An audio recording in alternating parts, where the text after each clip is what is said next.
Era octubre del año 1968.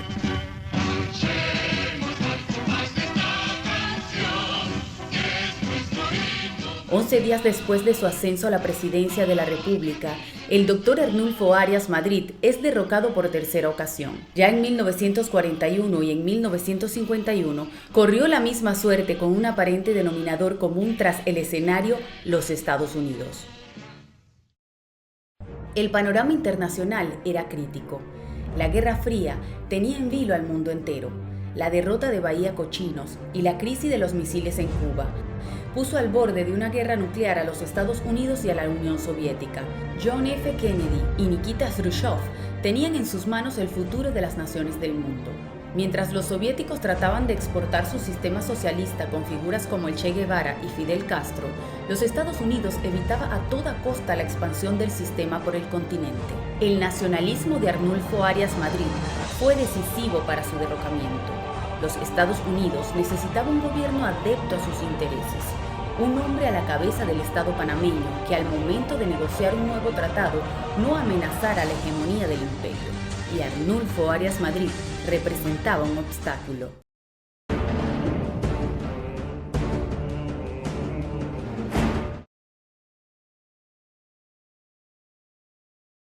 En 1968, un grupo de militares da un golpe de estado al presidente Arnulfo Arias Madrid. Jóvenes leales se levantan en armas para restaurar la democracia. Hola, soy Iván Blaser. Bienvenidos.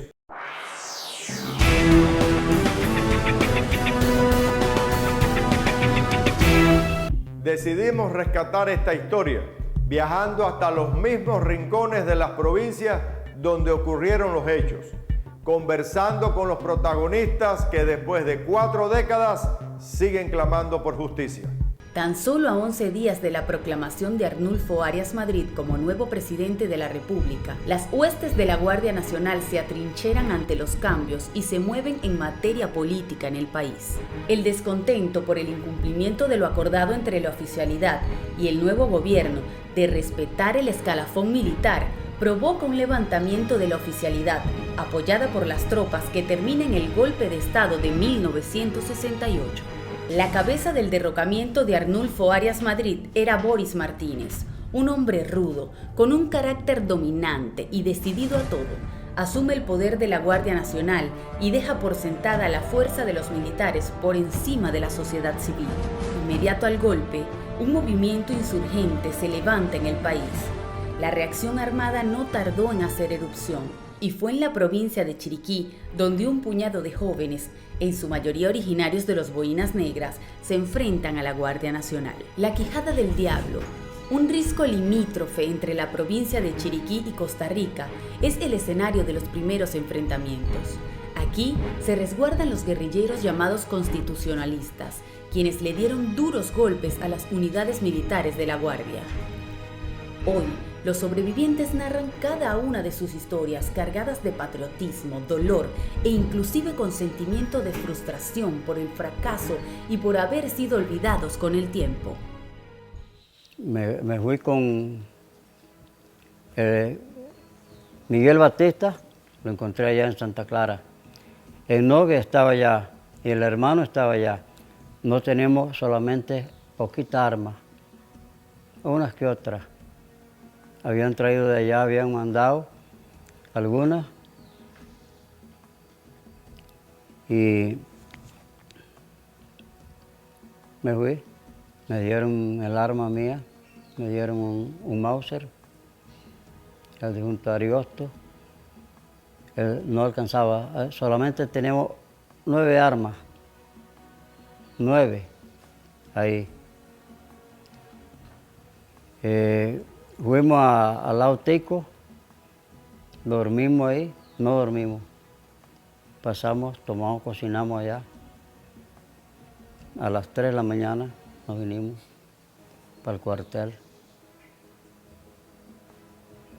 Y pasó lo que pasó. El difunto Moncho murió cerquita de mí, como de aquí. Porque ocurre que también en el camino se nos ocurrió al grupo joven meternos a las casas de los norteamericanos que tenían eso como residencia aquí. Aquí nunca hubo robo de nada, pero nosotros íbamos exactamente a recoger lo que podía servir. Así que nos llevamos botas y nos llevamos abrigo, armas que ellos tenían, unas armas viejísimas de la Segunda Guerra, Garand, Mauser, alemán, y todo eso que ellos tenían como reliquia guardados ahí. Lo recogimos, armas muy pesadas, balas, y no nos dimos cuenta, sino hasta que llegamos allá ante un hombre que nos daba instrucciones, un extranjero, que comenzó a hablar sobre armas y nos dijo, ustedes alguien los ha cuidado porque pudieron haber volado del grupo. Y nos preguntamos por qué. Dice, usted sabe que eso que usted trae aquí en la mochila es un explosivo conocido como C4. Y que C4 además saben nosotros los campesinos, mucho menos los muchachos, que era eso. Pero los norteamericanos tenían explosivos, tenían balas y tenían cosas porque ellos lo conocían. Así que uno llevamos un C4 en una bolsa y otros llevaban los percutores en el otro. No, lo que le llamamos los fulminantes. Y nos fuimos hasta Zabalito. En Zabalito nos encontramos con los otros grupos que estaban acá. Nos organizamos, ahí teníamos un jefe que nombraba Walter Sardiña, que era uruguayo. Ese era el que estaba entrenando a las tropas pues, allá en las montañas, allá en parte melliza y la frontera, pues, al lado de Panamá con Costa Rica. Y entonces ahí nosotros ingresamos, después que llegamos allá, ingresamos a las montañas. Habían campamentos ahí, habían como 7 campamentos, donde se hospedaban, pues nos hospedamos pues ya en los grupos que estábamos organizados. Y comenzamos a entrenar y el uruguayo, se le decíamos el uruguayo, pero él nombraba Walter Sardiña, él era uruguayo. Ese era el que nos entrenaba a nosotros. Y entonces conseguimos unas armas que el doctor Arnulfo Arias mandó la plata para comprarlas por medio del doctor Calderón, expresidente de Costa Rica, Calderón Guardia, y mandó un capitán, y el capitán, con la plata que mandó el doctor Arias, compramos unas armas. Y ahí llegamos como 40, pero después se fueron uniendo y después éramos 80. No teníamos armas para la cantidad de gente que había. Porque las armas que teníamos tampoco fueron unas armas modernas o nuevas. Habían armas yo creo de la Primera Guerra Mundial, los Mauser y los Garand.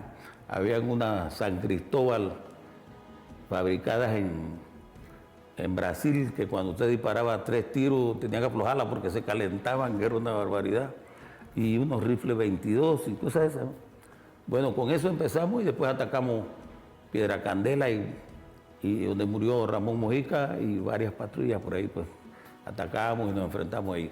Esta es la historia de los guerrilleros de Piedra Candela, un movimiento insurgente que nace después del golpe militar de 1968.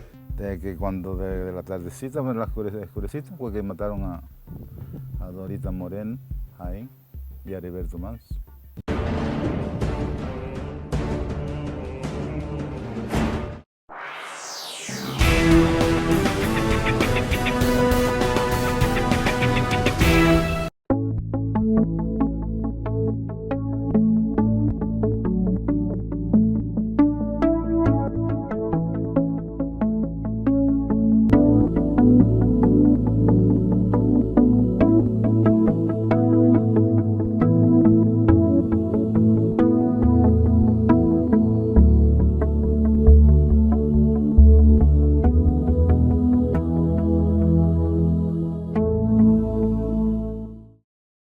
La mejor atención, una vista inigualable y un ambiente único son las cualidades que te invitan a disfrutar de La Terraza Restaurante, un exclusivo lugar para almuerzos, cenas o simplemente disfrutar de un cóctel mientras contemplas la majestuosidad del mar.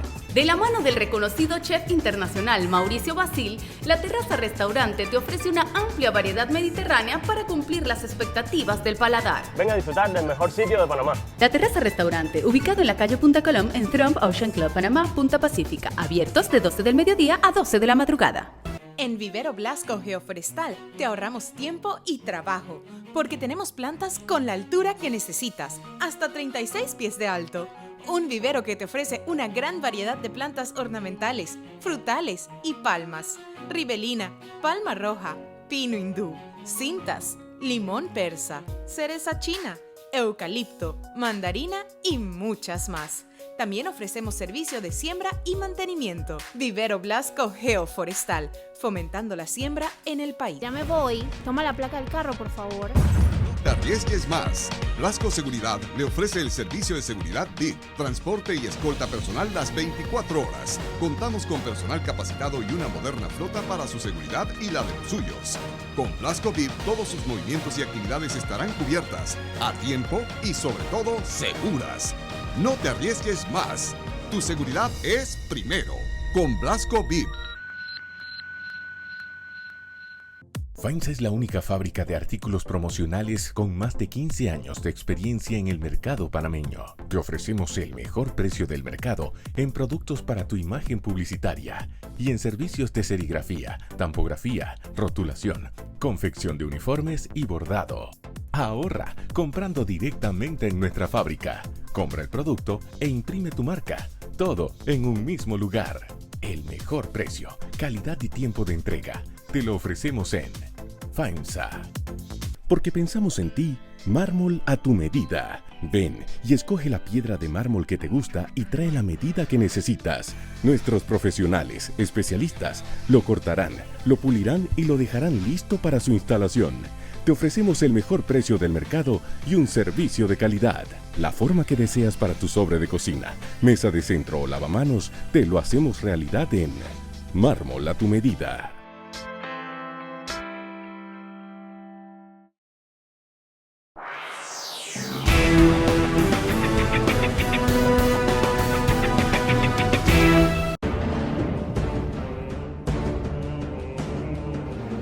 La historia de los guerrilleros constitucionalistas, como se autodenominaban, está cargada de valentía, arrojo y honor. Nuestras cámaras llegaron hasta Coclé, a un pequeño poblado llamado Huacas de Quije. Aquí en Huacas de Quije supimos de una joven estudiante que perdió la vida después de enlistarse en el movimiento insurgente. Esta joven tuvo una excepcional valentía que veremos a continuación. Dorita Moreno Jaén se convirtió en una de las primeras líderes guerrilleras en Latinoamérica. Era activista del Partido Panameñista, pertenecía al grupo de los Boinas Negras y fiel creyente de la doctrina de Arnulfo Arias Madrid. Al momento de enlistarse en la guerrilla, Dorita era estudiante del profesorado de español en la Facultad de Humanidades de la Universidad de Panamá, pero su creencia ideológica y el sentir patriótico fueron más fuertes que su deseo de tener sus estudios superiores, lo que la convierte en una guerrillera. El 1 de febrero de 1969 muere en manos de los miembros de la Guardia Nacional, luego de ser capturada junto con sus compañeros de batalla. Con el pasar de los años, los arnulfistas levantan un pequeño monumento en reconocimiento a los guerrilleros masacrados. Bueno, se vinieron un par de gente, pasaron por aquí a buscar la gente de los policías muertos ya. Cuando un hermano iba allí en la bajadita donde van ahora, porque van a ver, oyó unos tiros al agua atrás, 7 tiros. Y él se fue, ya iba oscuro. Allá estaban 2 hermanos y los otros compañeros. Y fueron hasta la Chotal, se trajeron un policía en una yegua y los otros, como le decían antes, uno por las patas para acá y uno metido así. Lo dejaron en la corregiduría ahí. Y entonces, a pesar de que cuando de la tardecita, la oscurecita, fue que mataron a Dorita Moreno ahí y a Heriberto Manso. Ya le digo, lo dejaron ahí tirado toda la noche, los dos. Y dije que los policías le metían el canto del rifle en la vagina. Y que si eres bellaca, párate ya después de tirar. La enterraron. A los 8 días estaban los perros comiendo, los restos de los dos. Lo enterraron uno para allá y otro pie con cabeza ahí, pero encima. Y ahí fue el corredor y buscó a la gente y hicieron un hueco más hondo. Entonces después al tiempo, ya no sé cuántos años, vino un hombre de Chorrera y sacó los restos y se lo llevó. Pero alguien sapió, como se dice, que ellos estaban allí. Entonces la policía llegó aquí y de aquí mismo de la escuela, pues ahí donde era la escuela antes, organizaron el plan para capturarlo, para matarlo. Y le llegaron, fueron allá y le llegaron, le hicieron la emboscada, ellos estaban desprevenidos murieron 2, que decían acá las de guerrilleros, y 2 policías, allá. Capturaron a una muchacha y a un muchacho, lo trajeron para acá. Lo dejaron un par de horas ahí, después bajaron por este camino que usted ve, y allí lo que pude apreciar como niño, que se dio como una tortura, y luego los mataron y lo enterraron ahí a una profundidad no la correcta, que luego la comunidad tuvo que venir a echarle tierra porque si no los perros se lo iban a comer. Esa insurgencia, esa guerrilla, como se le quiera calificar, para mí, y sobre todo visto a través ya de estos años, como en retrospectiva, primero fue un movimiento absolutamente justificado, porque si los militares tumban un gobierno que surge por voto, con todos los vicios que tuviese la democracia, y es un gobierno constitucional, y los militares echan abajo un gobierno, como se echó, pues, como lo echamos, yo era capitán, cualquiera insurgencia, cualquier oposición, inclusive armada como lo fue, para que ese gobierno usurpador, porque era un gobierno usurpador, se caiga, es legítimo, es justificado. Entonces fue primero el movimiento donde hubo más muertos, porque de todas maneras tuvo un peso específico en armas, en valor, porque hubo valor. Ese para mí es el movimiento donde políticamente, una insurgencia política como esa, por insurgencia pro-arnulfista, tuvo el mayor significado en acción bélica, vamos a llamarle así, en armas contra armas. No obstante que hay también otro momento que ya la historia no la quiere recordar, como en el tiempo del 58, 59, en el tiempo de Ernesto de la Guardia, cuando mueren aquí 20 y pico estudiantes, cientos de heridos cuando muere el estudiante Araúz, que eso no se recuerda a veces en la historia, hablando de muertos en la calle. Y en Panamá hubo persecución, en Panamá hubo asesinatos, en Panamá hubo torturados, en Panamá se le quitó a muchas personas sus bienes por ser parte de un partido. Aquí hubo niños que tuvieron que salir al exilio. Eso no se dice, pero aquí hubo niños que tuvieron que salir al exilio porque a su padre lo mataron y a su madre después dice que la atropella un carro. Entonces, no es fácil para esos niños que tuvieron que salir al exilio, no es fácil para los compañeros que tuvieron que ir al exilio. La justicia, si es que se le puede llamar justicia, no ha hecho su trabajo. Sostienen los propios sobrevivientes y familiares, quienes además exigen llevar al banquillo de los acusados a los autores. Sobre todo porque actualmente está un partido arnulfista en el poder, hoy denominado Partido Panameñista. Torturados, nos quemaban con cigarrillos.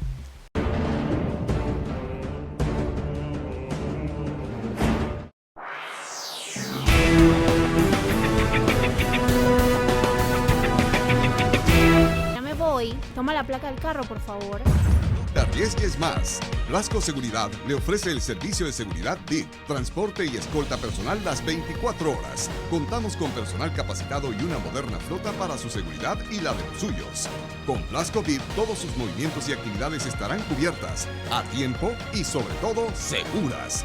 No te arriesgues más. Tu seguridad es primero. Con Blasco VIP.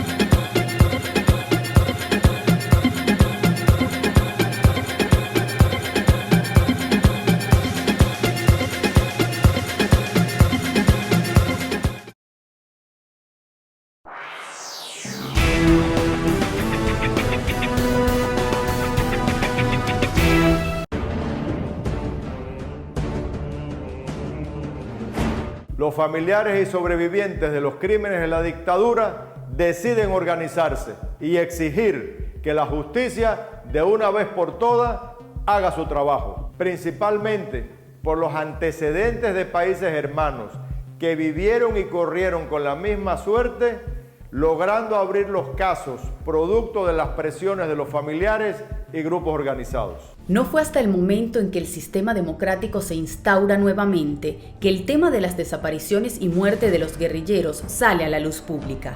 Pese a la represión sistemática que se dio a raíz del golpe militar contra los seguidores del presidente Arias, muchos de los cuales fueron encarcelados, emisoras de radio clausuradas y los diarios de oposición cerrados, se suscitaron movimientos de protesta por parte de diversos sectores del país. Los mismos que con el derrocamiento de Manuel Antonio Noriega en el 1989, durante la invasión de los Estados Unidos, llevaron las denuncias ante el Ministerio Público para que se iniciaran las investigaciones. ¿Por qué los magistrados de la Corte, quienes fueran abogados que han estudiado derechos humanos, por qué los fiscales superiores o de circuito o jueces municipales o personeros o asesores legales que tenían, no dijeron nada? Silencio total, silencio de radio, dicen en la milicia, el silencio de radio, nadie habla. Eso es una gran cobardía, pero eso ha pasado agachado aquí. Ahora son los papos y los otros, ¿no? Son una caterva de cómplices morales de lo que ha ocurrido aquí para que haya habido tantos crímenes. Pero a mí nunca ¿por qué nunca me ha citado ningún fiscal? Cuando me han llamado, porque yo no he estado metido en un crimen, porque yo no tengo esa factura. Y yo no tuve necesidad para imponer disciplina de estar matando gente ni despescuezando gente. Todos los crímenes de la dictadura no solo se las ha tapado la misma dictadura cuando estuvo en el poder, sino sus aliados que tenían en el sistema judicial, en la corte, los fiscales todos eran puestos por los militares. Muchos de nosotros fuimos apresados, fueron torturados, fuimos golpeados como familiares, nuestras casas allanadas. Quienes son los mayores adultos, las señoras, las mamás, muchas han muerto clamando justicia y no hay manera. En nuestro país hay un silencio cómplice, porque aquí ningún militar habla. Y cuando hablo de silencio cómplice, está aunado también a personas que no son militares, civiles, que también saben qué pasó. Aquí en este país se puso un exmilitar como ministro de Gobierno y Justicia, que era una afrenta para nosotros. Entonces, nosotros continuamos en la lucha. Ya muchos nos estamos envejeciendo en esta lucha, pero continuamos porque algún día los más jóvenes sabrán de verdad qué pasó en Panamá del 68 al 89. La historia no cambia en el tiempo, la historia se mantiene. Habíamos llegamos a ver más de 600 presos políticos en el cuartel de David. Y a mí me tocó dormir a sol y agua en el piso durante muchos meses, torturado. Nos quemaban con cigarrillos, demoré 13 días esposado, ya no sentía las manos, dormía 7 días sin comer, sin tomar agua, 9, 10 días sin dormir, yo no sabía si era de día o de noche, prácticamente perdí la noción del tiempo. Después la secuela, tengo problemas en las vistas, tengo que operarme, salí con úlceras, bueno, fue muy difícil. Ese pasaje de Coiba fue triste. Si le dijera que ahí vi cómo mataron a un tal Brito, un Palacio, o un Montenegro, que no lo conocíamos. Pero estábamos mejor en Coiba que afuera. Estábamos sueltos, dormíamos de noche, nos chequeaban todos los días, a las 6 de la mañana, a las 5 de la tarde. Pero estábamos mejor que metidos en las mazmorras. Esa es otra vida. Y así como yo pasé, pasaron muchos más. y fueron a buscar a mi mamá y a nosotros que nos iban a violar y nos iban a hacer y a volver. Como un compadre de mi mamá, él era PRD y a él lo buscaron y le preguntaron, oye, ¿y dónde están la gente de aquí? Dicen, no sé, yo creo que ellos se fueron. O dice que veníamos a hacer esto y esto y esto. Entonces, ¿qué hicieron? Quemaron la casa. Quemaron todo. Ya nosotros nos había ayudado un compadre de mi mamá y mi papá y nos habían llevado de ahí. Y vivimos una vida muy dura, dura. Mi mamá se quiso poner como loca. Y bueno, hasta esta hora no sé ya nada de él. Y en la Guardia Nacional y en la historia de la República de Panamá hubo cosas desastrosas que jamás debieron ocurrir, pero lo que yo voy es, jamás permití que nadie fuese ni siquiera abofeteado, y mucho menos torturado o muerto de las maneras en que mataron aquí el propio caso Gallegos, el propio caso Espadafora, el propio caso... Son casos que no debieran ocurrir porque son parte de la maledicencia humana que hay en los seres humanos. Hay los dos componentes de la maldad y la bondad. Y en esos casos, la desaparición de Rita Wall, por ejemplo. Es decir, ¿por qué tienen que desaparecer? Pero mucho oído a esto que voy a decir. Aquí hay una categoría de panameños que no se ha clasificado. ¿Acaso que los Madriñán o los Papo Córdoba eran fiscales superiores?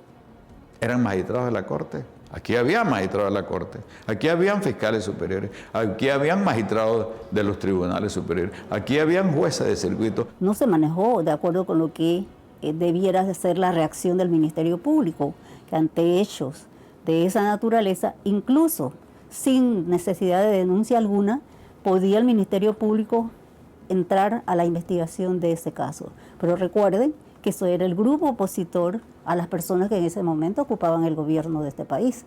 Y por lo tanto, como siempre se atemorizan, y los jueces son atemorizados también, ¿no? Y los fiscales igualmente, de tal manera que yo diría que eso ni siquiera se le dio un seguimiento correcto. Claro, que hubo personas, los familiares de estos desaparecidos, insistieron como siempre pasa, ¿no? El familiar persevera, trata y busca los medios de que se le haga justicia, especialmente en casos como estos, que fueron desaparecidos. Se creó una comisión de la verdad, producto de la presión de la sociedad, los familiares y grupos organizados exigiendo justicia. Lamentablemente, esta comisión de la verdad panameña estuvo y está altamente cuestionada por el papel que jugó. Los familiares y la sociedad siguen clamando justicia, exigiendo justicia, justicia, justicia. Soy Iván Blaser, nos vemos en la próxima.